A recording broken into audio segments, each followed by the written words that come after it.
things we were lucky enough to have in our booth at the NSRA show in Louisville, Kentucky is author and rock and roll historian Danny White. Danny has written a book about the night that Buddy Holly died. It's a historical novel. It's an absolute gas to read. If you're a rock and roller or a hot rod guy or anybody that was born in and around 1959, this book is an absolute delight.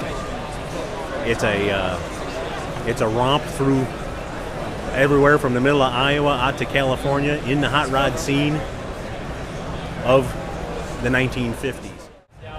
Danny, tell us about your book. What book are we talking about here? Well, first of all, I'm thrilled to be here at the Superior Car Parts booth. The manufacturers and artisans of this great top here for the Stacey's Rat Roadster, which is the car that appears in my book, The Last Rock and Roll Show. And thanks to you, Terry, and Craig, and Ronnie, and Inga. So, tell you about the book. Okay, the book came about by a tour that I was on with Tommy Alsop, who was Buddy Holly's guitar player. And throughout a couple summers of touring with Tommy, I cooked up the story about two kids, high school kids in Clear Lake, Iowa in 1959 who went to the show, and that last show there at the Surf Ballroom, and Bootleg recorded the show, and then they lost it in the trunk of one of the kids' uncle's Cadillac that got stolen. Sounds like a lot of fun.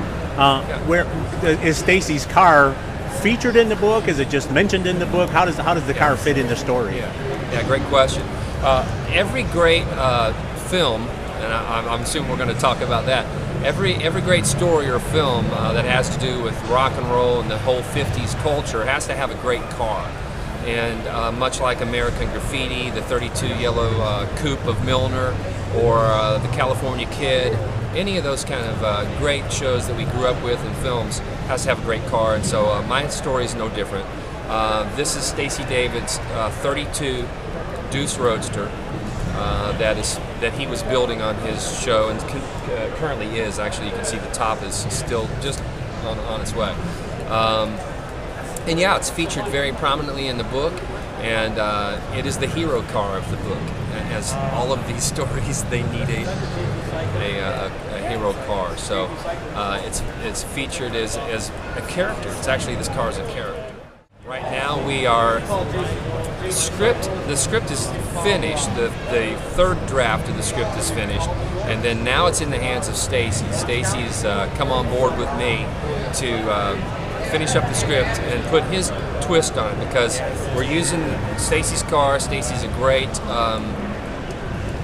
he has his innate ability. He's very attached to what is cool and what people relate to in this business, and I wanted to get that his take on the script, and so he's putting the polish on that.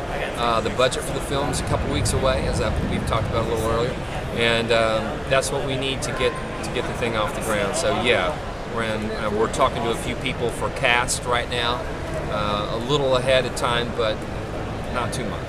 That's fantastic. We're all very much looking forward to the movie. It should be an absolute gas. It's going to be the next generation's American Graffiti. Thanks, Terry. All right. Thanks you very much. Okay.